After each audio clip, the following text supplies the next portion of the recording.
Okay, let's make a Godot bullet. Create a new project. I'll just call it Godot bullet.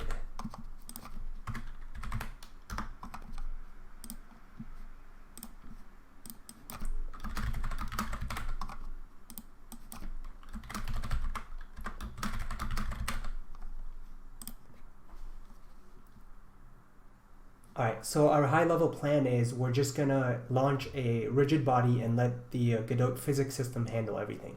First, let's go to the project settings and turn off some physics stuff. Scroll down to physics.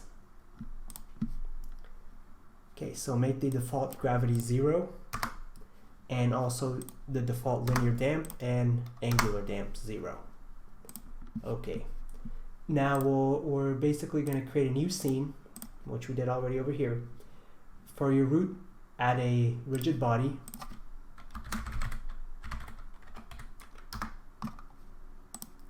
Let's give it a collision. And also let's give it a sprite. For the image, I'm going to be using this bullet picture, so I'm going to put that in my folder, and there it is. And let's create a rectangle shape for it.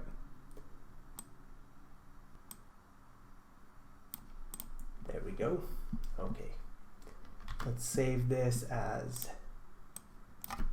Godot bullet. And let's script it.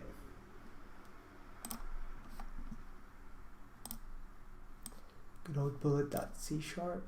There we go. Everything looks good. Alright. I like to, as you know, code in VS Code. We'll open up this whole project in VS Code. And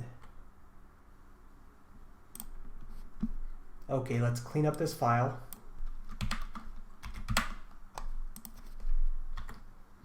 Alright, so we're going to need a couple of public variables.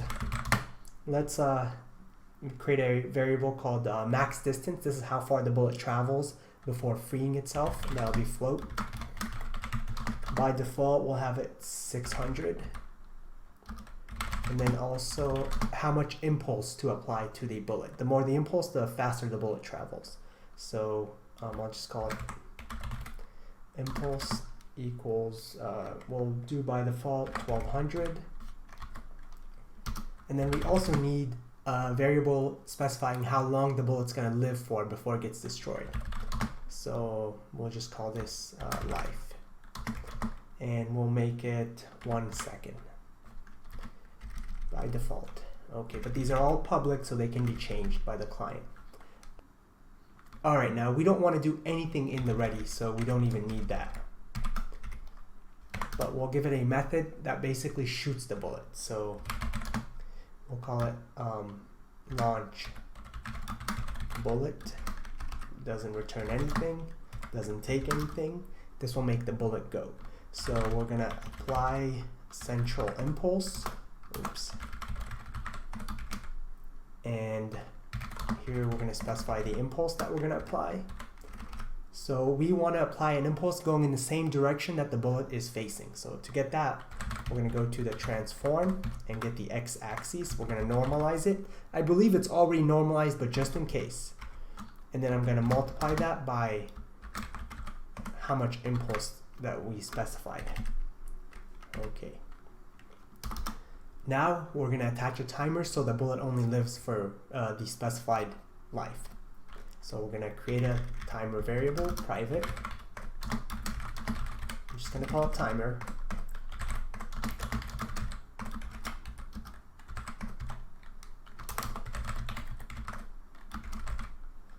Make sure you add the timer as a child to the bullet. How long to wait. We're going to make this a one-shot timer so it doesn't repeat.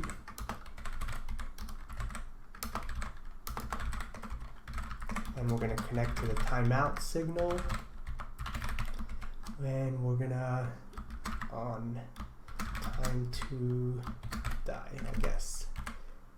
All right, now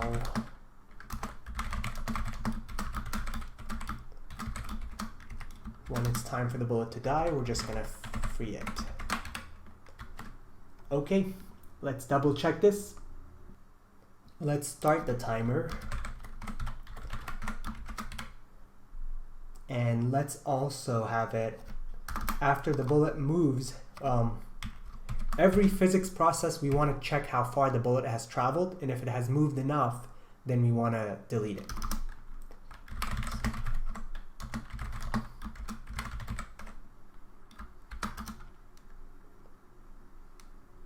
Okay, so in order to do that, we need to know the bullet's original position, so we're going to create another private variable for that.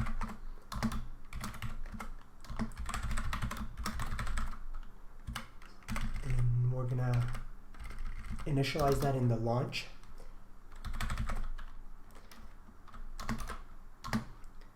So that's the very first thing that we'll do.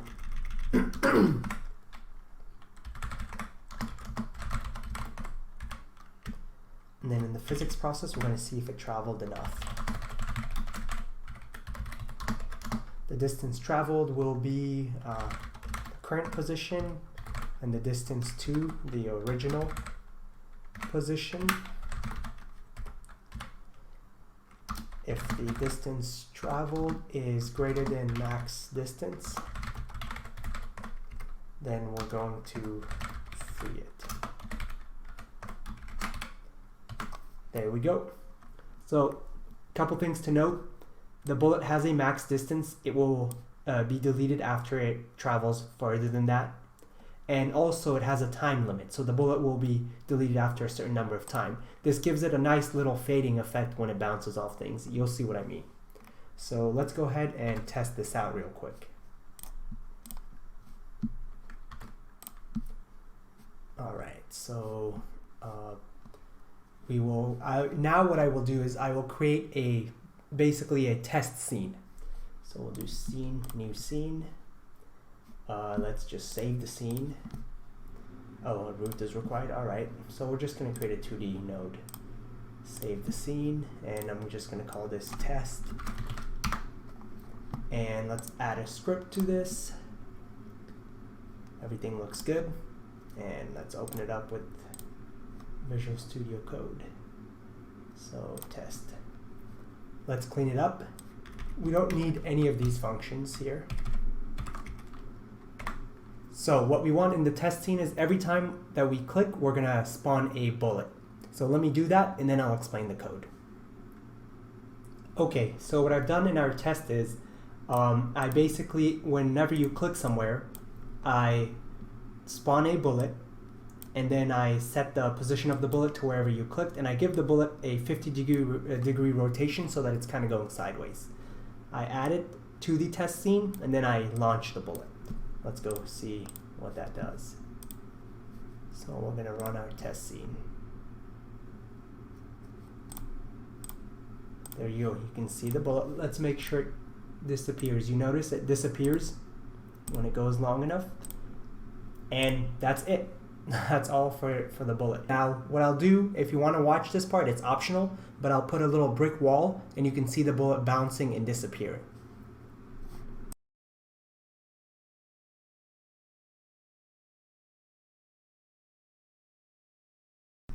Now, I will run this scene.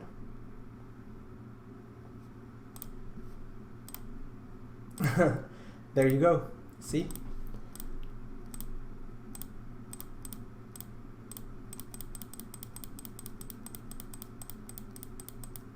So basically, all we did was to create a bullet, we create a rigid body, and then we apply an impulse to the rigid body. And we also destroy the bullet when it travels past a certain max distance, and when a certain number of seconds basically passes. And that's how you create a bullet in Godot. Thanks for watching. Bye-bye.